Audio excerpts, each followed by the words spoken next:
Jo, takže Češi prostě v Ježíše nevěřej, Češi jsou ateisti.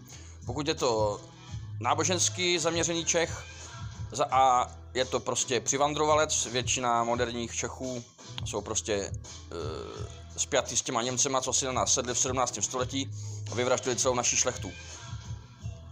Jo, takže tady máme Prusáky, jako je Zdeněk Polreich nebo Martin Pol, to jsou prostě polský kurvy nebo pruský kurvy. Máme tady prostě, vole, skurvený samý, já nevím, vole, Schlesingry a takovýhle sračky, vole, Schellingry, vole, takovýhle mrtky všude, jo, prostě to jsou všechno říšský debilové, jo. Vypatlaný sráči, který nemají mozek. Pokud seš v husitský církvi a věříš, vole, v Ježíše Krista, vole, jo, tak seš utrakvista. To znamená kolaborant, který může zabít tvůj ulipan, vole, jo, takže tyhle ty lidi by si měli dávat kudeřský bacha, vole. Jakmile se staročeši naserou, tak všechny zastaný německý přivandrovalce, vole, a nováky, vole, pošlou, vole,